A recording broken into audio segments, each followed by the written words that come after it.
Hey guys, welcome back.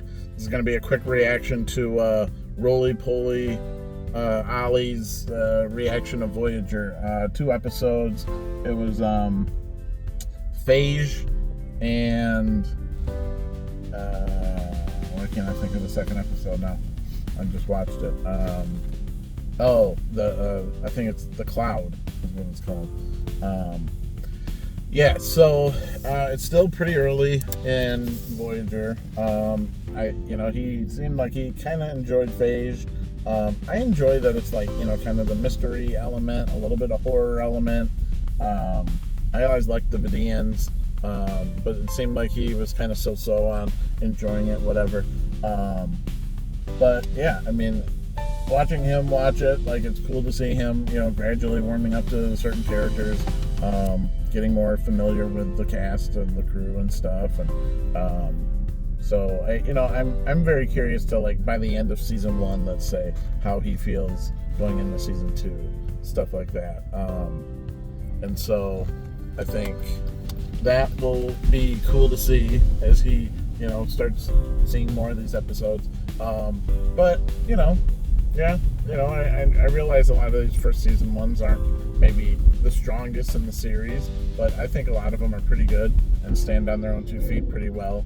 You need these kind of episodes. You need exposure to a new alien, something happens, whether it be good, bad, some kind of, Neelix losing his lungs, and so you have a little bit of, because of so much time in the sick bay, you have a little more time with the doctor in Phage, and then you see in The Cloud, and you're starting to see something I'm going to talk about that's kind of, a story beat here is like the doctor, and you notice how, like, in The Cloud, Janeway, kind of dismisses him, and she, turns the audio back on, and he's like, how kind, and she, kind of shakes her head, and it's like, yeah, but you're being kind of rude, I realize he's a hologram, but it's like, if that were the doctor you were speaking to, if that were a human doctor, you wouldn't just mute him, with what he has to say and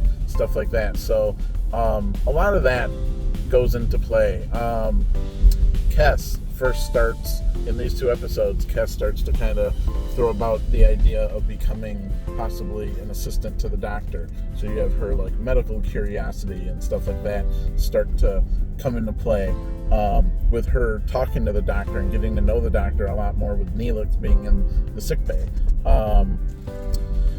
Then you also have B'Elanna come in and say, do you have to say, please say the nature of the medical emergency every single time? And, like, I'm sure I could help change it so you don't say that every time. And of course he comes back with, well, I can only guess that maybe they thought I might be used for emergency purposes. But, it's like he's sarcastic, and, the bedside manners can be a little rough, but at the same time, there's a truth to everything he says. Like, it is kind of true that, like, well, and he's being asked to be on all the time, 24 hours kind of thing, where he, is supposed to be a short-term medical supplement.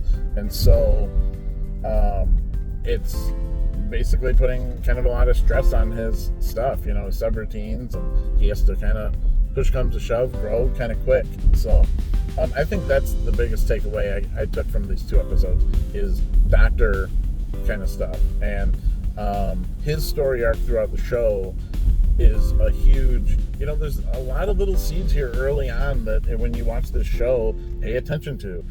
He says, well, what would I do with that kind of power? Raise a family, have a family, raise an army. Neelix talks about, like, you're not programmed to sing, are you? Maybe it'd be nice if you can sing. So just keep those little nuggets in mind there, for later on in the show. And I think they plant the seed very well. I've seen all these episodes several times. I know those are in there, but when I go to rewatch, sometimes I'm like, oh yeah, like they were talking about that in season 1. And for him to kind of evolve to become the character he ends up being by, like, season 3, 4, 5, 6, 7, very a way deeper, fleshed out character than his persona in the first season or two, where he's literally just emergency medical hologram and that's it, and whatever. And so yeah, I hope you enjoyed what I had to say about the episodes and about his reaction to them. The Cloud, he seemed to enjoy. There's definitely some good one-liners, there's coffee in that nebula. So yeah, I mean, a lot of little things like that.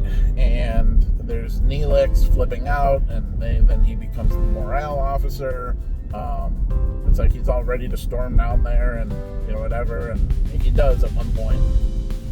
She's like, well, we're not going to get your ship out and ready to dock, or ready to, set your ship up and let you out every time we're about to do something. If you want to leave the ship, that's up to you, but otherwise you're part of the crew. And so then essentially after the Cloud, he's like a cook, morale officer. He's like first contact with a lot of the species, because he is familiar with them, or he's from the area, so he's like ambassador, kind of. So he takes on a lot of hats, and some of it's iffy, some of it's a little far-fetched, but I really like Neelix, his character, by the end of the show especially. He's, I feel like, kind of the heart of the show, to be honest. So, but all right, well, that'll do it. I went a little longer than I was going to, but this will cover both of the episodes. And you also see the dynamic. This is the first scene with that Paris has set up on the holodeck for playing pool or billiards or whatever. And you get to the first time seeing some of these characters.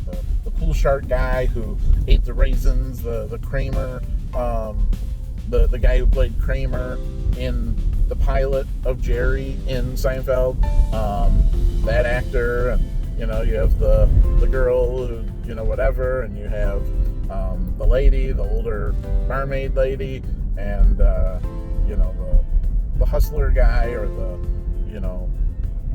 whatever. He's not a pimp, but he definitely is kind of trying to seduce Janeway. So, but this is the first time you get to see a lot of that as well. So, a new set piece that they start using in the show from time to time. So, that's always fun. So, all right. Well, thanks for checking us out, and I'll see you in the next one.